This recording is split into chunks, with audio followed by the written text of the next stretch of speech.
So hello guys, આજે છે 10 December 2024. Please like, subscribe and share. So let's start. તો આજે આપણે ટોટલ 15 ટોપિક કવર કરવાના છે, જેની અંદર ઘણા ઇમ્પોર્ટન્ટ ટોપિક્સ જેમ કે ઇન્દિરા ગાંધી શાંતિ પુરસ્કાર, બિઝનેસ ફોર લેન્ડ ઇનિશિયેટિવ, ગેડ analysis, international energy agency, Pavitra Upvan, Kawasaki રોગ, ક્રોહન રોગ, ઝેલમ નદી અને બાકીના બધા ટોપિક્સ છે તેને પણ આપણે એકદમ ડિટેલમાં કવર કરશું. તો હવે સ્ટાર્ટ કરીએ.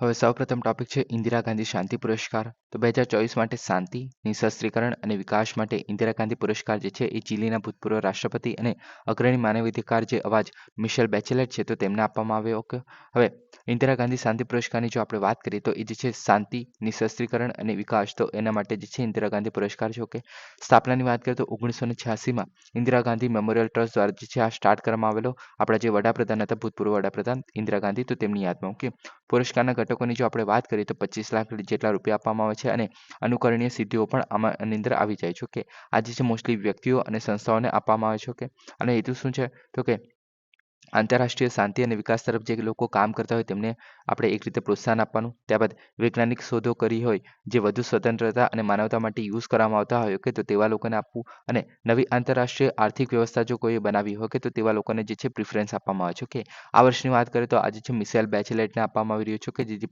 ચીલીના ભૂતપૂર્વ પ્રમુખ છે. ઓકે, અને યુનાઇટેડ નેશનના high commissioner for the human rights. Okay, તો એ જે છે એમને વૈશ્વિક સ્તરે લિંગ સમાનતા, લોકશાહી અને માનવાધિકાર માટે પણ કામ કરે છે. ઓકે, હવે આ વર્ષને જે છે કોના દ્વારા આપવામાં આવશે તો કે શિવશંકર મેનન, જે ભૂતપૂર્વ રાષ્ટ્રીય સુરક્ષા સલાહકાર હતા. ઓકે, તો તેમને અધ્યક્ષતામાં જે આપણે આંતરરાષ્ટ્રીય જ્યુરી જોવા મળશે. ઓકે, તો તેમના દ્વારા જે છે આમને પસંદ કરવામાં આવે છે, મિશેલ બેચેલેટનો. ઓકે, 2024 માટે. ઓકે, અને આગળ પણ આપણા ઘણા બધા લોકોને આપવામાં આવે છે, જેમ કે 2023ની વાત કરીએ તો ડેનિયલ બેરેબોઇન અને અલી અબુ અવ્વાદ છે. ત્યારબાદ 2022માં ઇન્ડિયન મેડિકલ એસોસિએશન અને trains nurse association of the India, પછી પ્રથમ એનજીઓને પણ મળેલ છે 2021માં. ઓકે, તો આવી રીતના આપવામાં આવે છે. ઓકે, હવે નેક્સ્ટ ટોપિકની આપણે વાત કરીએ, બિઝનેસ ફોર લેન્ડ ઇનિશિયેટિવ. તો આપણે જે COP16 એટલે કોન્ફરન્સ ઓફ પાર્ટીની જે મિટિંગ થયેલી છે, okay, United Nations convention on the combat ડેઝર્ટિફિકેશન, જે આપણે UNCCD તરીકે ઓળખે છે, તેની 16મી મિટિંગ થયેલી આપણે બધાને ખબર છે. ઓકે, તો એ કોન્ફરન્સમાં બિઝનેસ ફોર લેન્ડ ફોરમમાં જે છે ખાનગી ક્ષેત્રને જમીનના કામ સંચાલનને કોર્પોરેટ અને નાણાકીય વ્યૂહરચનાનો મુખ્ય ભાગ બનાવવા માટે વિનંતી કરવામાં આવી છે. ઓકે, હવે આપણે આના વિશે વાત કરીએ બિઝનેસ ફોર લેન્ડ ઇનિશિયેટિવની. તો આની અંદર શું છે તો કે united nation convention to combat ડેઝર્ટિફિકેશનની મુખ્ય પહેલ છે. ઓકે, અને આની અંદર ખાનગી ક્ષેત્રોને ટકાઉ જમીન અને જળ વ્યવસ્થાપનમાં જોડવાના છે. ઓકે, જેમ કે આપણે કંપનીની વાત કરીએ, ઓકે, તો એમને જે છે નાણાકીય સંસ્થાઓ પ્લસ કંપનીઓ છે એ જે છે જોખમનું સંચાલન કરવામાં અને જમીનની અધોગતિ જે થઈ રહી છે પ્લસ દુષ્કાળ જે છે તો એની લગતી તકો મેળવવામાં મદદ કરશે. જેમ કે આપણે કોકાકોલાની વાત કરીએ તો એને શું કર્યું છે તો કે આપણે જે પાણીનું જે આપણે બગાડ થાય છે, ઓકે, કંપનીઝમાં. ઓકે, તો તેને જે છે એક રીતે સ્ટીમલાઇઝ કરવાનું કામ કર્યું છે. ઓકે, એને ઓપ્ટિમાઇઝ કરેલું છે. ઓકે, ત્યારબાદ એને જે છે આપણે શું કહે કે જમીન પરથી જે પાણી વહી જતું હોય છે, ઓકે, તો તેને સેવ કરવા માટે પણ ઘણી બધી પહેલો ચલાવેલી છે. ઓકે, તો એવી રીતના અલગ અલગ જે કંપની છે, ઓકે, તો તે પણ જે છે આપણે જમીનની અધોગતિ જે થઈ રહી છે અને દુષ્કાળ જે મતલબ જે આવી રહ્યું છે, ઓકે, તો તેને આપણે કોમ્બેટ કરી શકીએ, લડી શકીએ એના સામે. ઓકે, તો તેના માટે આ લોકોને પણ ઇન્ક્લુડ કરવા જોઈએ એવું કેવું છે આપણે United nation convention to Combat Desertification છે તેનું. ઓકે, અને એના માટે આ જે છે ઇનિશિયેટિવ સ્ટાર્ટ કરવામાં આવ્યો છે. ઓકે, હવે આનો ધ્યેય શું છે તો કે 2030 સુધીમાં જે છે 1.5 અજબ હેક્ટર જે છે એ જમીન પુનઃસ્થાપિત કરવી એટલે કે આપણે જે બગડી ગઈ છે. ઓકે, જેમ આપણે રણની જો વાત કરીએ તો રણ પણ આગળ વધી રહ્યો છે. ઓકે, તો તેને રોકવાનું કામ કરે છે. એના માટે આપણે થોડા દિવસ પહેલા અરવલ્લી વોલની આપણે ગ્રીન વોલની વાત કરેલી. ઓકે, ત્યારબાદ લેન્ડ ડિગ્રેડેશન ન્યુટ્રાલિટી. ઓકે, તો આની અંદર શું છે તો કે ન્યુટ્રાલિટી. ઓકે, એટલે કે જેટલી લેન્ડ એટલે કે જેટલી જમીન જે છે બગડી રહી છે, ઓકે, એનું આપણે ખરાબ થઈ રહી છે, ઓકે, એટલી જ આપણે પુનઃસ્થાપિત કરવાની છે, ઓકે, સારી બનાવવાની છે. ઓકે, અને 2030 સુધીમાં શું કરવાનું છે તો કે net zero land degradation. Okay, એટલે કે જેટલી પણ જમીન આપણે બગડતી હતી, ઓકે, તો એને તો સારી કરવાની છે. ઓકે, અને એવી રીતના કરી દેવાની છે કે આપણે ફરીથી જે છે એ જમીન બગડે જ નહીં. ઓકે, તો એ રીતે. ઓકે, દુષ્કાળની સ્થિતિસ્થાપકતા વધારવી. ઓકે, એટલે કે દુષ્કાળ જો આવી ગયો, ઓકે, ને ત્યારબાદ આપણે ફટાફટ જે રિકવર કરી શકીએ, જેમ કે આપણે જાપાનની વાત કરીએ. ઓકે, તો ધરતીકંપ આવ્યા પછી પણ એ જે ફરીથી મતલબ ઓછા ટાઈમમાં જે છે ફટાફટ આપણે પોતાના પગ પર ઊભું થઈ જાય છે. ઓકે, તો એવી જ રીતે આપણે જો દુષ્કાળની સ્થિતિ થાય તો એ જે છે આપણે સ્થિતિસ્થાપક બની શકીએ એની સામે. ઓકે, જેવી સ્થિતિ હતી આપણે દુષ્કાળ પહેલા એવી સ્થિતિ ફરીથી આપણે જલ્દી લાવી શકીએ. ઓકે, તો તેના માટે કામ કરવાનું છે. ઓકે, આની અંદર શું છે તો કે બિઝનેસ ઓપરેશન્સ અને વેલ્યુ ચેન, જેમ કે આપણે કોકો કોલાની વાત કરીએ, ઓકે, તો એના જે આપણે કંપની છે, મતલબ કંપનીની અંદર જ એવા સુધારા વધારા કરી દેવાના કે જેથી આપણે ટકાઉ પ્રેક્ટિસ આપણે પ્રોત્સાહન આપી શકીએ. ઓકે, જો આપણે કોકો કોલાની વાત કરીએ તો પાણીનો એક રીતે સારી રીતે ઉપયોગ કરે છે અને પાણીનો બગાડ એને ઘણો ઓછો કરી દીધો છે. ઓકે, તો એક રીતે ટકાઉ પ્રેક્ટિસ થઈ ગઈ એની. ઓકે, ત્યારબાદ જમીન સંબંધિત અસરોને ઘટાડી, જેમ કે આપણે પાણી જે વહી જતું હોય તો એને આપણે અટકાવી શકીએ છીએ. ઓકે, તો એ રીતે. ત્યારબાદ જમીનની પુનઃસંગ્રહ કરવો, દુષ્કાળની સ્થિતિસ્થાપકતા વધારવી, ટકાઉ ફાઇનાન્સનું સોલ્યુશનની રચના કરવી. ઓકે, જેવી રીતના આપણે અલગ અલગ પ્રોજેક્ટ્સમાં જે કોકો કોલા જે છે ટકાઉ ફાઇનાન્સ માટે આપે છે, ઓકે, પૈસા, તો એ રીતે. ઓકે, ત્યારબાદ ટકાઉ જમીન જળ વ્યવસ્થાપન માટે અનુકૂળ વ્યવસાયિક જે વાતાવરણને પ્રોત્સાહિત કરવું, તો આ બધું જે છે કામ કરવામાં આવશે આની અંદર. ઓકે, જે આપણે બિઝનેસ ફોર લેન્ડ ઇનિશિયેટિવ છે એની અંદર અલગ અલગ જે કંપનીઓ છે, ઓકે, તો તેના દ્વારા. ઓકે, તો આ થઈ ગયું. ઓકે, હવે નેક્સ્ટ ટોપિકની આપણે વાત કરીએ, ગેટ એનાલિસિસ. તો ગેટ વિશ્લેષણને કારણે તાજેતરમાં બંગાળમાં 7 મહિનાની બાળકીના બળાત્કારની ધરપકડ કરવામાં આવી હતી. ઓકે, હવે ગેટ એનાલિસિસની જો આપણે વાત કરીએ તો શરીર કેવી રીતે ચાલે છે અથવા તો કેવી રીતે દોડે છે, ઓકે, તો એની જે આખી મૂવમેન્ટ હોય છે, ઓકે, તો તેને એને મતલબ એને એનાલિસિસ કરે તો એને ગેટ એનાલિસિસ તરીકે ઓળખવામાં આવે છે. ઓકે, અને ગતિમાં કોઈ પણ પ્રકારની અસાધારણ એટલે કે એબનોર્માલિટીઝ જોવા મળતી હોય, કે તો તેને શોધવાનું કામ કરે છે. તો એના આધારે આપણે જાણી શકીએ છીએ કે આપણે મતલબ શરીર જે છે પ્રોપર છે કે નહીં, એ રીતે. ઓકે, ત્યારબાદ આની અંદર શું શું સમસ્યા છે, તો કે શરીર કેવું દેખાય છે, ઓકે, એટલે પગ કેવા દેખાય છે. ઓકે, ત્યારબાદ સોમેટો સેન્સરી. ઓકે, તો એટલે શું છે સોમેટો સેન્સરી, એટલે કે તમારી જે ત્વચા પર તમે જે તાપમાન છે, ઠંડી છે, ગરમી છે, પછી ટચ છે, ઓકે, તો એવું બધું પેઇન છે, ઓકે, તો આ બધું તમે આપણે સેન્સ કરી શકો છો. ઓકે, તો તે જે છે સોમેટો સેન્સરી દ્વારા જે છે થાય છે. ઓકે, અને ત્યારબાદ વેસિબ્યુલર સિસ્ટમ. ઓકે, તો આ શું છે, તો કે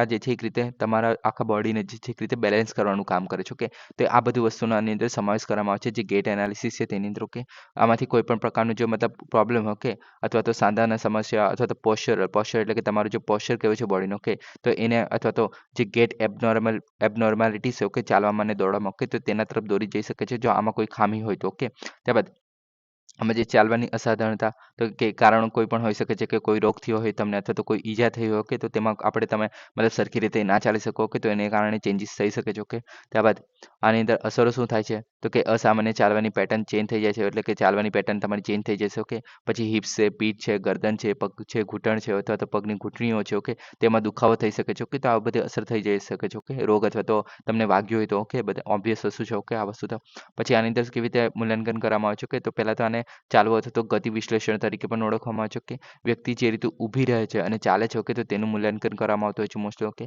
આની અંદર સમસ્યાઓ ઓળખે છે, જેમ કે સ્નાયુ છે, ચેતા છે, અથવા હાડપિંજરની સમસ્યાઓ, પછી દર્દીને પીડા અને સ્ત્રોતોને ઓળખવાનું કામ કરે છે, એટલે કે કઈ જગ્યાએ તમને પીડા થઈ રહી છે. ઓકે, તો આ બધા માટે પણ કામ લાગી શકે છે જે ગેટ એનાલિસિસ છે તે. ઓકે, ત્યારબાદ સમસ્યાનું નિદાન કરે છે, જેમ કે હાડકાની જો વિકૃતિ થઈ ગઈ હોય અથવા તો હાડપિંજરની જો કોઈ ખોટ હોય, ઓકે, ગોઠવણીમાં, તો એનો પણ આપણે મતલબ શું કહે કે એનું સોલ્યુશન લાવી શકીએ છીએ. ઓકે, સ્નાયુ અને ચેતા નિષ્ક્રિયતા, ઓકે, તો આ બધા પર પણ આપણે એક રીતે એનાલિસિસ કરીને પછી આપણે જાણી શકીએ છીએ કે હા ભાઈ આ જગ્યાએ પ્રોબ્લેમ છે, એ રીતે. ઓકે, હવે જો રોગની પ્રગતિ પણ થઈ શકે છે, એટલે કે જો આપણે જલ્દીથી એની સારવાર ના કરીએ તો આગળ જઈને સંધિવા તરીકે, એટલે કે આર્થરાઇટિસ તરીકે, અથવા તો સ્નાયુબદ્ધ ડિસ્ટ્રોફી, ઓકે, મસ્ક્યુલર ડિસ્ટ્રોફી જેવા જે રોગો છે એમાં પ્રગતિમાં મતલબ એવી આપણે રોગ પણ થઈ શકે છે. ઓકે, તો આ થઈ ગયું આપણે ગેટ એનાલિસિસ. ઓકે, હવે એ સિમ્પલી શેના માટે છે, તો કે તમારી જે ચાલવાની અને દોડવાની પેટર્ન કેવી રીતના છે, ઓકે, તો તેને એનાલિસિસ કરવામાં આવે છે. ઓકે, તો તેની અંદર મોસ્ટલી બધું આવી જાય છે. ઓકે, તો તેની એનાલિસિસને આપણે ગેટ એનાલિસિસ તરીકે ઓળખવામાં આવે છે. ઓકે, હવે નેક્સ્ટ ટોપિકની વાત કરીએ આપણે, ઇન્ટરનેશનલ એનર્જી એજન્સી.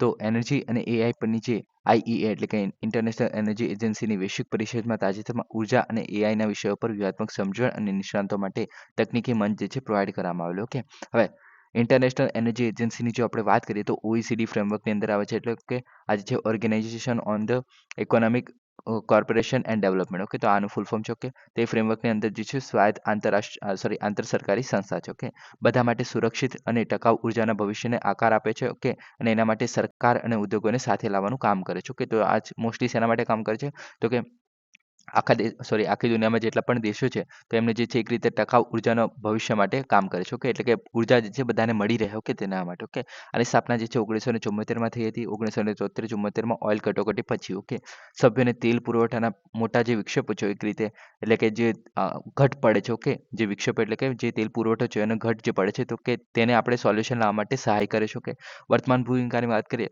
તો વૈશ્વિક ઉર્જા પ્રવાહ એટલે કે કેટલી ઉર્જા કઈ જગ્યાએ જે મતલબ જઈ રહી છે. ઓકે, તો તેનું ટ્રેકિંગ અને વિશ્લેષણ વિશ્લેષણ કરવાનું કામ કરે છે, એનાલિસિસ કરવાનું કામ કરે છે. ઓકે, ઉર્જાની નીતિઓને પ્રોત્સાહન આપવાનું કામ કરે છે અલગ અલગ દેશોની. ઓકે, બહુરાષ્ટ્રીય ઉર્જા ટેકનોલોજી સહયોગને પ્રોત્સાહન આપે છે, એટલે કે કોઈ ઉર્જા ટેકનોલોજીમાં કોઈ નવું મતલબ ઉર્જાના ક્ષેત્રમાં કોઈ નવી ટેકનોલોજી આવી હોય કે તો તેને હેલ્પ કરવાનું અથવા તો પ્રોત્સાહન આપવાનું કામ કરે છે. ઓકે, ત્યારબાદ આની અંદર ટોટલ 31 જેટલા સભ્યો જોવા મળે છે. ઓકે, અને પાત્રતા જે છે એ આર્થિક સહકાર અને વિકાસ સંગઠન, okay, Organisation for the Economic and Economic Cooperation and Development જે સંસ્થા છે એના સભ્ય હોવું જરૂરી છે આના સભ્ય બનવા માટે. ઓકે, એટલે કે ઇન્ટરનેશનલ એનર્જી એજન્સીનું જો આપણે સભ્ય બનવું હોય તો ઓઈસીડીના સભ્ય જે છે હોવું જરૂરી છે. ઓકે, હવે આની અંદર સભ્યપદ અને માપદંડની જો આપણે વાત કરીએ તો આ જે છે પહેલા તો માપદંડ શું છે તો કે તેલનો ભંડાર. ઓકે, તો કે ક્રૂડ તેલ અથવા તો જે ઉત્પાદન છે. ઓકે, તો અનામતના પાછલા વર્ષની ચોખ્ખી આયાતના 90 દિવસ જેટલું સમકક્ષ સરકારને સુલભ હોવું જોઈએ. એટલે કે આની અંદર શું છે તો કે તમારે જો આનું જે સભ્ય બન્યું હોય તો શું હોવું જોઈએ કે તમે જે લાસ્ટ યર જે તમારી પાસે જેટલું તેલ હતું, ઓકે, એટલું જ જે તેલ છે એના મતલબ એટલું જે આયાત કરેલું. ઓકે, તો એટલું આયાત કરવામાં આવે છે કે જે 90 દિવસ સુધી ચાલી શકે. ઓકે, એટલે કે અત્યારે તમારી પાસે એટલું તેલ અવેલેબલ હોવું જોઈએ કે તમે જે છે એ વસ્તુને 90 દિવસ સુધી ચલાવી શકો. ઓકે, તો એટલું તેલ તમારી પાસે સ્ટોર હોવું જોઈએ કે તમે નવું મંગાવી શકો છો. પણ જો ધારો કે કોઈ કટોકટી આવી જાય, ઓકે, તો 90 દિવસ સુધી જે છે તેલ ચાલવું જોઈએ કે જ્યાં સુધી સોલ્યુશન ના આવે ત્યાં સુધી. ઓકે, તો એ રીતેનો શું કહેવાય માપદંડ છે એક રીતે સભ્ય બનવા માટે. ઓકે, ત્યારબાદ બીજું માપદંડ છે કે રાષ્ટ્રીય તેલના વપરાશને 10% સુધી દર વર્ષે ઘટાડવો. ઓકે, ત્યારબાદ ઇમરજન્સી રિસ્પોન્સ, તો કે કોર્ડિનેશન ઇમરજન્સી રિસ્પોન્સ મેઝર, તો આ જે છે આપણે ઇમરજન્સી સમયના જે એક રીતે રિસ્પોન્સ માટેના જે મેઝર્સ છે. ઓકે, એક રીતે કાયદા કહી શકાય તમે કે કઈ શું શું કરવાનું જો ઇમરજન્સી થઈ જાય. ઓકે, તો તેના માટેના મેઝર્સ છે. ઓકે, તો એ સંચાલિત કરવા માટે પ્રોપર જે છે તમારા દેશમાં કાયદો હોવો જોઈએ પ્લસ એના માટે સંસ્થા પણ હોવી જોઈએ. ઓકે, ત્યારબાદ તમામ તેલની જે કંપનીઓ છે એની વિનંતી પર જે તમારા દેશની જે છે ઓઇલ રિલેટેડ અથવા તો ઉર્જા રિલેટેડ જે છે માહિતીની જાણ કરવી. ઓકે, અને તેની ખાતરી કરવી એટલે કે તમે જે જાણ કરો છો એ સાચી છે. ઓકે, એના માટે પણ કાયદો કરવો અને પગલાં હોવા જોઈએ. ઓકે, ત્યારબાદ આઈઇએ સામૂહિક જે કાર્યવાહી છે એમાં યોગદાન આપવાની ક્ષમતાને સુનિશ્ચિત કરવામાં આવે છે. ઓકે, એટલે કે તમે મતલબ ઇમરજન્સી હોય તો શું કહે કે કાર્યવાહી જે થતી હોય, ઓકે, તો તેમાં યોગદાન એટલે કે તમે પૈસાની પણ હેલ્પ કરો. ઓકે, એક રીતે તો એની સુનિશ્ચિત કરવા માટેનું પણ તમારે ફ્રેમવર્ક હોવું જોઈએ. ઓકે, એના માટે પગલાં હોવા જોઈએ. ઓકે, તો આ થઈ ગયું. તો આટલા જે છે માપદંડ જોવા મળે છે જો આપણે આઈઇએનું સભ્ય બનવું હોય. ઓકે, તો તમને શું લાગે છે આપણે ઇન્ડિયા જે છે સભ્ય હશે કે નહીં હોય? ઓકે, તો આપણે મોસ્ટલી નથી. ઓકે, કેમ આપણે ફક્ત સહયોગી સભ્ય છે. ઓકે, એક રીતે 2017માં આપણે ભારત જે છે સહયોગી સભ્ય તરીકે જોડાયેલું. કે એટલે કે સહયોગી સભ્ય એટલે કે આની અંદર બધા જે છે ફોલફિલ નથી કરવામાં આવતા. ઓકે, હવે આની અંદર જોઈશું ફોકસ વિસ્તારો કયા કયા છે આઈએના, તો કે ઉર્જા સુરક્ષા, આર્થિક વિકાસ, પર્યાવરણીય જાગૃતિ, વિશ્વભરમાં એટલે કે વિશ્વભર એટલે કે વર્લ્ડ વાઇડ એન્ગેજમેન્ટ. ઓકે, તો એ બધાનો સમાવેશ થાય છે, ફોકસ કરવામાં આવે છે આ બધી વસ્તુઓ પર. ઓકે, સમયાંતરે સભ્ય દેશોને ઉર્જા નીતિનું વ્યાપક વિશ્લેષણ પણ કરવામાં આવે છે. ઓકે, અને આની અંદર જે પ્રકાશનો જે છે બહાર પાડવામાં આવે છે જે ઇમ્પોર્ટન્ટ છે. ઓકે, એક રીતે તો કયા કયા પ્રકાશનો છે તો કોઈ વર્લ્ડ એનર્જી આઉટલુક. ઓકે, આની અંદર એનર્જી આવી ગઈ. Okay, world energy balance. Okay, તો એની અંદર પણ એનર્જી આવી ગયું. Energy technology perspective. ઓકે, તો આની પણ એની અંદર પણ એનર્જી આવી ગયું. Okay, world energy statistics. Okay, તો આની અંદર પણ એનર્જી આવી ગયું. ઓકે, ખાલી આ યાદ રાખવાનું છે નેટ ઝીરો બાય 2050. ઓકે, તો આ તમારે ખાસ યાદ રાખવાનું છે. ઓકે, હવે નેક્સ્ટ ટોપિકની વાત કરીએ, પવિત્ર ઉપવન. તો પવિત્ર ઉપવન જૈવ વિવિધતાને સમર્થન આપી શકે છે અને કાર્બનિક સિંક તરીકે પણ કામ કરી શકે છે. ઓકે, હવે એના વિશે વાત કરીએ પવિત્ર ઉપવનની. તો તમે બધાએ જોયું જ હશે કે આવું નાનું અમથું મંદિર હોય છે અને આજુબાજુ મોસ્ટલી જંગલ જેવું જોવા મળે છે. ઓકે, એટલે કે મોટો વિસ્તાર હશે. ઓકે, મોસ્ટલી ખુલ્લો જ હોય છે. કે પણ એકાદ ખૂણામાં જે છે મોસ્ટલી જંગલ જેવું જોવા મળતું હોય છે જેની અંદર મંદિર આપણે બનાવતા હોય છે ઘણીવાર. ઓકે, તો એને જે છે ઉપવન તરીકે ઓળખવામાં આવતું હોય છે. ઓકે, હવે આ જે છે કુદરતી અથવા તો નજીકથી કુદરતી વનસ્પતિઓનો પેચ જોવા મળે છે. પેચ એટલે કે જે નાનો અમથો આપણે ભાગ જોવા મળે છે તેને પેચ તરીકે ઓળખવામાં આવે છે. ઓકે, હવે આનો હેતુ શું છે તો કે સ્થાનિક સમુદાયો દ્વારા પૂર્વજોની આત્મા અથવા તો દેવતાને સમર્પિત હોય છે, જેમાં નાનું અમથું આપણે મંદિર પણ બનાવવામાં આવી જતું હોય છે ઘણીવાર. ઓકે, તમે જોઈ જશે ઘણીવાર. ઓકે, રક્ષણની વાત કરીએ તો કે આ જે છે મોસ્ટલી સ્થાનિક સમુદાયો દ્વારા જે છે પરંપરાગત જે પ્રતિબંધો લગાડવામાં આવે છે. કે ત્યારબાદ જે પૂર્વજો અને પર્યાવરણીય અસરો છે એની સાથે પ્રતિબંધો લગાડવામાં આવે છે. ઓકે, એટલે કે મોસ્ટલી જે છે આપણે શું કહે કે કાપવાના નહીં ઝાડ. ઓકે, તો અહીંયા જે છે એ કાપવાના નથી ઝાડ, એક રીતે મોસ્ટલી પ્રતિબંધિત કરવામાં આવતા હોય છે. કે પૂર્વજો માટેનું છે અથવા તો આપણે બીજું કોઈ રીઝન આપી દઈએ છીએ, મતલબ સમુદાય જો દ્વારા જે છે ઘણીવાર બીજા બધા રીઝન્સ પણ આપવામાં આવે છે કે આપણે ઝાડ નથી કાપવાનું એવી રીતેના. ઓકે, ત્યારબાદ ભારતની વિતરણની વાત કરીએ તો 13,000થી જે વધુ દસ્તાવેજીકૃત કરેલા છે, એટલે કે આને જે છે રજીસ્ટર પણ કરવામાં આવેલ છે પવિત્ર ઉપવન તરીકે ઘણી જગ્યાએ. ઓકે, ત્યારબાદ આ જે ગ્રોવ્સ એટલે કે આને જે ઉપવન જે છે એ સમૃદ્ધ રાજ્યોની વાત કરીએ તો કઈ કયા રાજ્યોમાં જોવા મળશે તો કે કેરળ છે, પશ્ચિમ બંગાળ છે, ઝારખંડ, મહારાષ્ટ્ર, મેઘાલય, રાજસ્થાન, તમિલનાડુ. ઓકે, તો આ જગ્યા જે છે મોસ્ટલી આ પવિત્ર ઉપવન જોવા મળે છે જેને આપણે સેક્રેડ ગ્રેવ્સ તરીકે પણ ઓળખવામાં આવે છે. ઓકે, ઇંગ્લિશની વાત કરીએ તો. ઓકે, હવે આ જે છે સ્થાનિક નામો પણ જોવા મળે છે, જેમ કે કેરળમાં જે છે કાવું તરીકે અથવા તો સર્પકાવું તરીકે ઓળખાય છે, કર્ણાટકમાં દેવરકાળુ અથવા તો દેવકડ તરીકે, મહારાષ્ટ્રમાં દેવરાઈ, ઓડિશામાં જહેરા અથવા તો ઠાકુરમ્મા. ઓકે, તો આ રીતે ઓળખવામાં આવતા હોય છે જે આ પવિત્ર ગૃહ છે તેને. ઓકે, પછી પવિત્રતાની વાત કરીએ તો પવિત્રતાની ડિગ્રી જે છે એક ઉપવનમાંથી બીજા ઉપવનમાં બદલાતી હોય છે. ઓકે, એટલે કે મતલબ પવિત્ર વધારે ઓછું એવી રીતે ગણવામાં આવે છે. ઓકે, ઉદાહરણ તરીકે વાત કરીએ તો ઉત્તર પૂર્વીય જે ભારતના ગારો અને ખાસી આદિવાસીઓ છે. ઓકે, તેમને જે પવિત્ર ઉપવનમાં કોઈ પણ માનવ હસ્તક્ષેપ પ્રતિબંધિત છે. ઓકે, તો તમે જોઈ શકો છો કે આપણે શું કહીએ કે અમુક જગ્યાએ માણસોને જવાની પણ પરમિશન નથી આપવામાં આવતી અને અમુક જગ્યાએ જે છે મંદિર પણ બનાવવામાં આવતું હોય છે. ઓકે, તો એ ચેન્જ થતું રહે છે. ઓકે, ગૃહ અથવા તો ઉપવનથી ઉપવન. ઓકે, ત્યારબાદ ઇકોલોજીકલ મહત્વની વાત કરીએ તો કે પુષ્પ અને પ્રાણી સૃષ્ટિની વિવિધતાનો મહત્વપૂર્ણ ભંડાર તરીકે કહી શકાય. અને જે ભૌગોલિક પ્રદેશ છે એમાં સ્થાનિક પ્રજાતિઓનું છેલ્લું આશ્રય. ઓકે, એટલે કે એવા જે મતલબ એવો જે વિસ્તાર છે કે જ્યાં એક જ ખૂણામાં જે છે આ બધું આવેલું છે. ઓકે, તો એ જગ્યાએ જે છે અહીંયા પણ જેટલી વનસ્પતિ થતી હતી, જે આપણે શું કહેવાય ભૂતકાળમાં જેટલી પણ વનસ્પતિ થતી હતી એ ફક્ત આટલા રિજિયનમાં જ હવે થાય છે. ઓકે, તો એક રીતે આ એનું સંવર્ધન જે છે ખાલી આટલી જગ્યાએ જ જોવા મળે છે એક રીતે. ઓકે, તો આ રીતે તો આપણે ગણી શકીએ છીએ. ઓકે, એક રીતે સ્થાનિક પ્રજાતિઓ છે ત્યાં આપણે શું કહે કે આશ્રય મળી શકે છે એને. ઓકે, તો આ રીતે જોવા મળે છે. ઓકે, તો આ થઈ ગયું આપણે પવિત્ર ઉપવન. હવે નેક્સ્ટ ટોપિકની વાત કરીએ, કાવાસાકી રોગ. તો હાસ્ય કલાકાર આપણે યાદ રાખવાની જરૂર નથી શું થયું છે, પણ ન્યૂઝમાં છે એ રીતે છે. ઓકે, હવે અન્ય નામોની વાત કરીએ તો Kawasaki syndrome, mucocutaneous lymph node syndrome. Okay, તો આ તરીકે પણ એને ઓળખવામાં આવે છે. ઓકે, દુર્લભ રોગ છે, તાવ અને રક્તવાહિનીઓમાં બળતરા પેદા કરે છે અને મુખ્યત્વે જે છે 5 વર્ષથી ઓછી ઉંમરના જે બાળકો છે તેમાં જોવા મળે છે. ઓકે, તો આ એક ખાસ યાદ રાખવું. ઓકે, 5 વર્ષથી ઓછા બાળકોમાં થાય છે. ઓકે, અને તાવ અને રક્તવાહિનીઓમાં બળતરા પેદા થાય છે એને કારણે. ઓકે, જાપાનમાં જે ટોમિસાકુ કાવાસાકી છે એના દ્વારા જે છે 1967માં પહેલો કેસ આવેલો. ઓકે, અને જાપાનની બહાર પહેલો કેસ જે છે હવાઈમાં 1976માં આવેલો. ઓકે, તો એને જે છે આપણે કાવાસાકી રોગ તરીકે ઓળખવામાં આવે છે એને કારણે. ઓકે, કારણની વાત કરીએ તો શિયાળાના અંતમાં અને વસંત ઋતુના પ્રારંભમાં જે છે વધુ કેસો જોવા મળે છે. આની અંદર શું થાય છે કે મોસ્ટલી જે છે હૃદય રોગ છે અને સૌથી સામાન્ય સ્વરૂપનું એક છે. ઓકે, મોસ્ટલી જે છે આ આપણે શું કહે કે ધમની જે જોવા મળે છે. ઓકે, તો તેની અંદર જોવા મળે છે. ઓકે, હૃદય રોગમાં. ઓકે, રોગ પ્રતિકારક તંત્ર જે છે એ રક્તવાહિનીઓ છે એના પર હુમલો કરે છે. ઓકે, એટલે કે જે આપણું રોગ પ્રતિકારક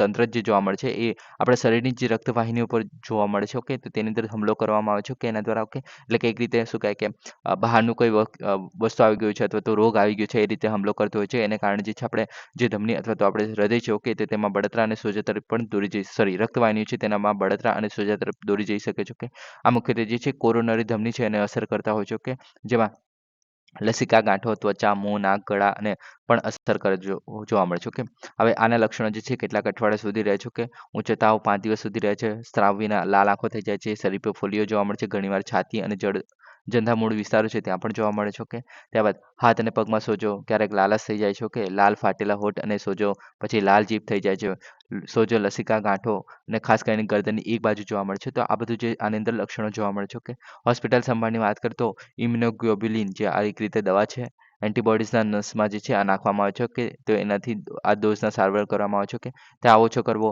સોજો ઓછો કરવો અને હૃદયને નુકસાન અટકાવવું. તો આ બધું જે ખાલી ધ્યેય રાખી શકે છે આપણે ટ્રીટમેન્ટ કરતા હોય છે તે સમયે. ઓકે, તો આટલું જ કરી શકાય છે. આની અંદર સ્પેસિફિક કોઈ દવાનો આપણે ઉલ્લેખ નથી કરવામાં આવ્યો. ઓકે, ખાલી આ જે ઇમ્યુનોગ્લોબિન છે તે જ છે અહીંયા. ઓકે, તો આ થઈ ગયું આપણે કાવાસાકી રોગ. ઓકે, હવે નેક્સ્ટ ટોપિકની વાત કરીએ, ક્રોહન રોગ. તો સંશોધકોએ તાજેતરમાં એક અભ્યાસ પ્રકાશિત કરેલો કે એમાં એક જે દવા છે ફિલગોટોનિબ. ઓકે, તો આ જે દવા છે એ અસરકારકતા અને સલામત છે કે નહીં તેના માટેનું કે એનું મૂલ્યાંકન કરવામાં આવેલું. ઓકે, અને એને જે છે જેનુસ્કિઝાન 1 જે આપણે ચોક્કસ એન્ઝાઇમ જોવા મળે છે આપણા શરીરમાં. ઓકે, તો તેને લક્ષ્ય બનાવવાનું કામ કરે છે અને એ જે છે ક્રોહન રોગને એક રીતે ઘટાડવામાં હેલ્પ કરી શકે છે. ઓકે, જે ગંભીરથી મધ્યમ જે છે આપણે ક્રોહન રોગ જોવા મળે છે તો તેના દર્દીઓના સારવાર માટે આ દવા જે છે વિકસાવવામાં આવી છે. ઓકે, હવે આના વિશે વાત કરીએ ક્રોહન રોગ વિશે. તો આ શું છે તો કે બળતરા આંતરડા રોગ એટલે કે ઇન્ફ્લેમેટરી બાઉલ ડિસીઝ. ઓકે, તો આ જે છે મોસ્ટલી આંતરડામાં જોવા મળે છે. ઓકે, હવે પાચન તંત્રમાં બળતરા પેદા કરતી ક્રોનિક સ્થિતિ છે. ઓકે, ક્રોનિક સ્થિતિ એટલે કે આ જે છે લાંબા સમય સુધી અથવા તો આખા જીવન પણ ચાલી શકે છે. ઓકે, આમાં જે છે કોઈ કારણ સ્પષ્ટ નથી હોતું કે કેમ બળતરા થાય છે. ઓકે, આમાં જે રોગ પ્રતિકારક તંત્રની પ્રતિક્રિયાથી ઉદ્ભવી શકે છે. ઓકે, જેમ કે આપણે આગળ જોયું કે રોગ પ્રતિકારક જે તંત્ર છે. ઓકે, તો એ જે છે ધમનીઓ પર હુમલો કરે છે. ઓકે, રક્તવાહિનીઓ પર હુમલો કરે છે તો તેના જેવું છે આપણ કે આંતરડા પર એક રીતે હુમલો કરે છે. ઓકે, ત્યારબાદ સામાન્ય રીતે બાળપણમાં અથવા તો પ્રારંભિક પુખ્તાવસ્થામાં પણ શરૂ થઈ શકે છે. આની અંદર મોસ્ટલી શું થાય છે કે તમારું જે મોટું આંતરડું નાનું આંતરડું છે તો તેમાં જે છે અલગ અલગ જગ્યાએ જે છે અચાનક જે છે આપણે દુખવા માંડે છે. ઓકે, એક રીતે દર્દ ઉત્પન્ન થાય છે. ઓકે, તો તેને કારણે આ મોસ્ટલી જોવા મળે છે. ઓકે, તેને આમાં છે ક્રોહન ડિસીઝ. ઓકે, અને જ્યારે આપણે મોટું આંતરડું છે એના છેલ્લા ભાગમાં કે પાછળના ભાગમાં જ્યારે મોસ્ટલી જે દર્દ ઉઠે છે, ઓકે, અથવા તો દુખાવો થાય છે, તો તેને કહેવામાં છે અલ્સરેટિવ કોલિટીસ, ઓકે, તો એ તરીકે ઓળખવામાં આવે છે, ઓકે. આ થઈ ગયું, ઓકે. હવે સોજાના સ્થળોની વાત કરીએ તો પાચન તંત્રના વિવિધ વિસ્તારો અથવા તો સામાન્ય રીતે નાના આંતરડામાં પણ આની અંદર સામેલ કરવામાં આવે છે, ઓકે. તો એ બધી જગ્યાએ જે દુખાવો થાય છે, ઓકે, તો તેને કારણે આને કૃહનરક તરીકે ઓળખવામાં આવે છે, ઓકે. તો તેના માટેની જ દવાની વાત કરવામાં આવેલી, સંશોધન કરવામાં આવેલું, કે તેનો પ્રયોગ કરવામાં આવેલો, ઓકે. હવે આની અંદર લક્ષણોની વાત કરીએ તો ઝાડા થાય છે, ખેંચાણ અથવા તો પેટમાં દુખાવો, એનિમિયા થઈ ગયા, બદલાયેલી ભૂખ થઈ ગયું, વજનમાં ઘટાડો થયો, ઓકે. તો આ બધા લક્ષણો જોવા મળે છે, ઓકે. આનો કોઈ પણ રીતેનો કોઈ ઈલાજ નથી. અત્યારે જે દવા છે તે જ છે, ઓકે. સારવારથી ચિહ્નો અને લક્ષણોને નોંધપાત્ર રીતે ઘટાડી શકાય છે, એટલું જ કરી શકાય છે ઉપચારમાં, ઓકે. તો આ થઈ ગયો આપણો કૃહન રોગ, ઓકે. હવે નેક્સ્ટ ટોપિકની આપણે વાત કરીએ. ઝેલમ નદી, ઓકે. તો રીઝન આપણા કામનું નથી, ઓકે. હવે ઝેલમ નદીની જો આપણે વાત કરીએ તો ઉત્તર પશ્ચિમ ભારત અને ઉત્તર પૂર્વ પાકિસ્તાનમાં જે છે વહે છે, ઓકે. ઝેલમ નદી જે છે આગળ જઈને ચેનાબ નદીમાં મળે છે અને ચેનાબ નદી જે છે સિંધુ નદીમાં મળે છે. તો સિંધુ નદીની એક રીતે ઉપનદી કહી શકાય, ઓકે.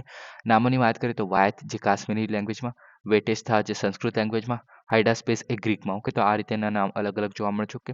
મહત્વની વાત કરીએ તો કાશ્મીર ખીણોનો મુખ્ય જળમાર્ગ છે, ઓકે. પંજાબની 5 નદીઓ જે જોવા મળે છે આપણે બધાને ખબર છે કઈ કઈ, તો કે ઝેલમ, ચેનાબ, રવિ, સતલુજ અને બિયાસ, ઓકે. તો આટલી 5 નદી જે પંજાબની 5 નદી કહેવામાં આવે છે, ઓકે. પંચઆબ, ઓકે, બધાને ખબર જ હશે, ઓકે. તે જે છે આગળ જઈને આપણે ઇન્ડસ રિવર જે આપણે સિંધુ નદી જે કહે છે તેની અંદર વહી જાય છે, ઓકે. આગળ વાત કરીએ આના વિશે તો કે આ જે છે સૌથી મોટી અને સૌથી પશ્ચિમી નદી છે પંજાબની, ઓકે. તો આ રીતે, ઓકે, ઝેલમ નદી, સોરી, ઝેલમ જિલ્લામાંથી પસાર થાય છે જે પંજાબ પ્રાંતમાં, ઓકે, પાકિસ્તાનમાં, ઓકે. હવે અને મુખ્ય ઉપનદીની વાત કરીએ તો આ ઇમ્પોર્ટન્ટ છે કિશનગંગા, ઓકે. કિશનગંગા જે છે ઉપનદી છે જે સૌથી મોટી ઉપનદી છે, ઓકે. એ જે છે મુઝફ્ફરાબાદ પાસે જોડાય છે, ઓકે, અને પંજાબ પ્રાંત પાકિસ્તાનમાં પ્રવેશે, ઓકે. ત્યારબાદ બીજી નદી જોવા મળે છે કુન્હાર નદી, ઓકે. એ પણ ઉપનદી છે, બીજી સૌથી મોટી ઉપનદી છે જે આપણે ઝેલમ નદી છે તેની, ઓકે. પાકિસ્તાન અધિકૃત કાશ્મીર જોવા મળે છે તો તેની અંદર જે છે આ જે જોવા મળે છે, ઓકે. એક રીતે જોડાય છે આપણે કાંગહાન ખીણ જે કોહલા પુલ છે ત્યાં તેની નજીક, ઓકે. ત્યારબાદ અલગ અલગ ઉપનદીઓ જેમ કે સાંદ્રણ નદી, બ્રિગી નદી, અપારથ નદી, સોરી, અરાપત નદી, વટલારા નદી, લીડર નદી અને વૈશ્યો નદી, ઓકે. તો આ બધી એની ઉપનદીઓ છે જેમાં કુન્હાર નદી અને કિશનગંગા, તો આ બંને જે છે ઇમ્પોર્ટન્ટ છે જે ઝેલમ નદી છે એની, ઓકે. હવે કોર્સની જો આપણે વાત કરીએ તો એ જે છે કાશ્મીર ખીણમાં જે પીર પંજાલ શ્રેણી છે, ઓકે. તેની તળેટીના અનંતનાગ ખાતે વેરીનાગ ઝરણું જે વહે છે, ઓકે. તો ત્યાંથી એની શરૂઆત થાય છે, ઓકે. પીર પંજાલ પર્વતમાળામાં આગળ વધે છે અને ઉત્તરી ઢોળાવથી કાશ્મીરના ખીણમાં જે છે શ્રીનગરના બુલર તળાવ સુધી જે છે ઉત્તર પશ્ચિમ તરફ વહે છે, ઓકે. અને ત્યારબાદ છે જે ગોર્જ બનાવે છે એક, ઓકે, ગોર્જ એટલે કે એક રીતે ઘાટ બનાવે છે, ઓકે. જે પાકિસ્તાન જવાના માર્ગ છે ત્યાં આગળ, ઓકે. અને સંગમ થાય છે ટીમરૂ પાસે, ઓકે, જે પાકિસ્તાન પાસે આવેલું છે જે ચેનાબ નદીમાં જોડાઈ જાય છે, ઓકે. તો એ જે છે ટીમરૂ નદી, સોરી, ટીમરૂ જે જગ્યા છે, ઓકે, તેમાં જે છે ચેનાબ નદીમાં જોડાઈ જાય છે, ઓકે. આટલા કિલોમીટર જેટલું વહીને, ઓકે. તો આ થઈ ગયું આપણું ઝેલમ રિવર, ઓકે. હવે નેક્સ્ટ ટોપિકની વાત કરીએ.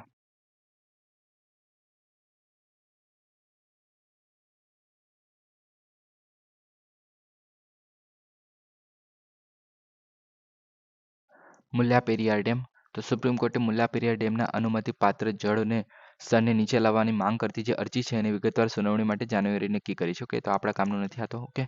હવે મુલ્લા પેરિયાર ડેમની જો આપણે વાત કરીએ તો એક રીતે ગુરુત્વાકર્ષણ ડેમ છે, ઓકે. તમે જોઈ શકો છો કે પેરિયાર નદી છે તેની ઉપર મુલ્લા પેરિયાર ડેમ જે છે આવેલું છે, કે પેરિયાર નદી આપણે કઈ જગ્યાએ છે તો કે કેરળમાં છે, ઓકે. હવે થેકડી ઇકુડી જિલ્લો જે કેરળમાં પેરિયાર નદી પર છે, ઓકે. પશ્ચિમ ઘાટની એલ્ચી ટેકરીઓ પર સમુદ્રથી સપાટીથી આટલા કિલોમીટર જે છે ઊંચો જોવા મળે છે, ઓકે.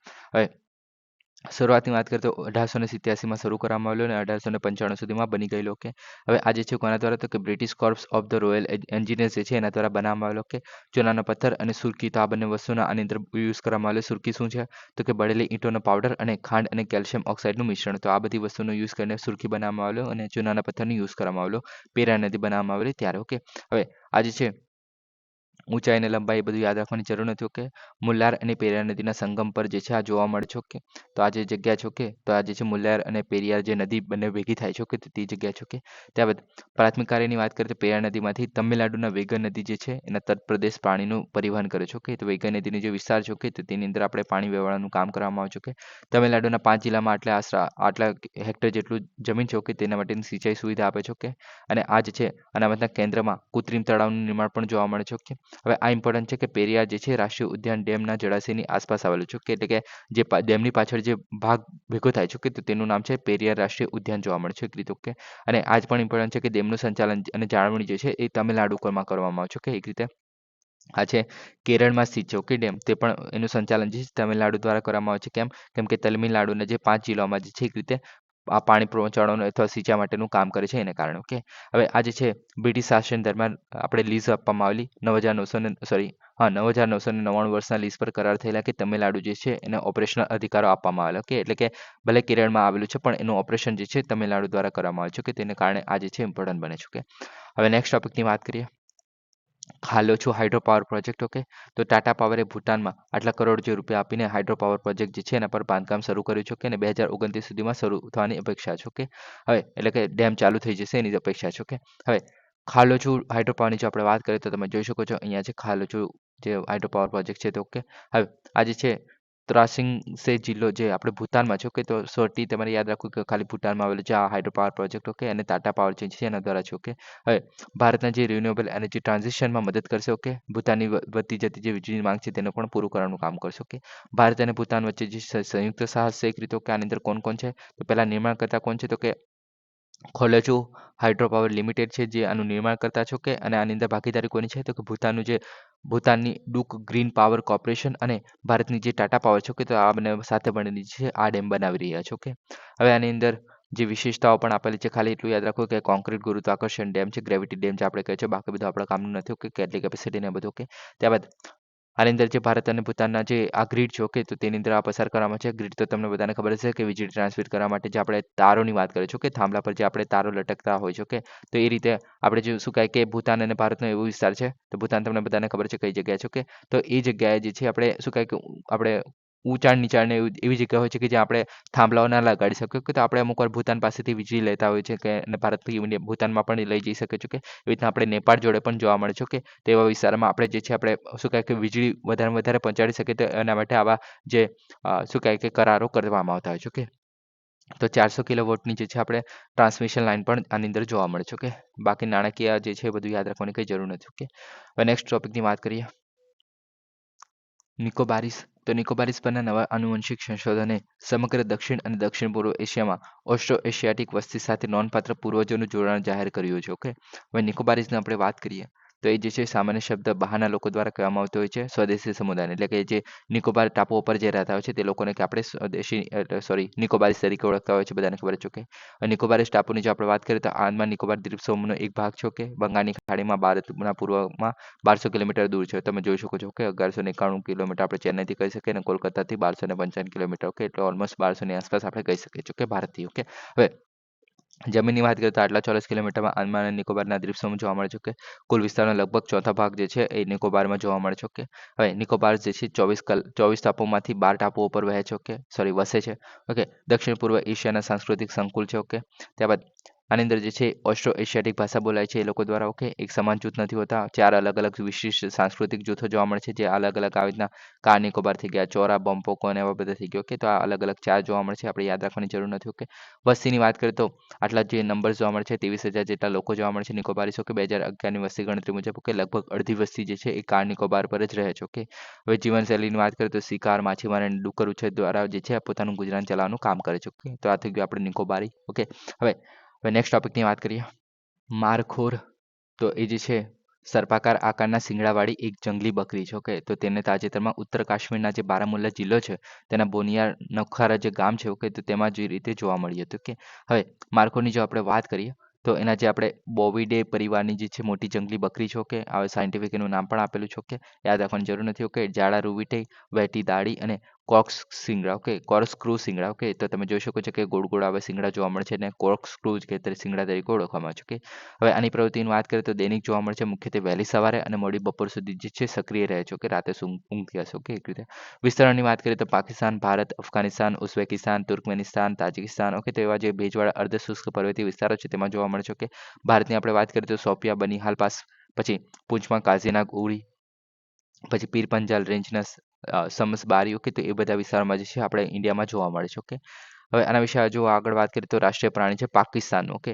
ત્યારબાદ જેને સ્ક્રૂ શિંગડા અથવા તો સ્ક્રૂ શિંગડાવાળી બકરી તરીકે પણ ઓળખવામાં આવે છે ઓકે. અને IUCN પ્રમાણે એ નિયર થ્રેટન છે ઓકે. ત્યારબાદ વન્ય પ્રાણી સંરક્ષણ અધિનિયમ 1970 okay. Wild life protection act જે આપણે જોવા મળે છે 1972નો જે અનુસૂચિ 1માં નાખેલો છે અને સાઇટ્સ પ્રમાણે પરિશિષ્ટ 1માં જે છે આને સ્થાન આપવામાં આવ્યું છે ઓકે. તો આ થઈ ગયું આપણું જે માર્કો હોરો. ઓકે, હવે નેક્સ્ટ ટોપિકની આપણે વાત કરીએ.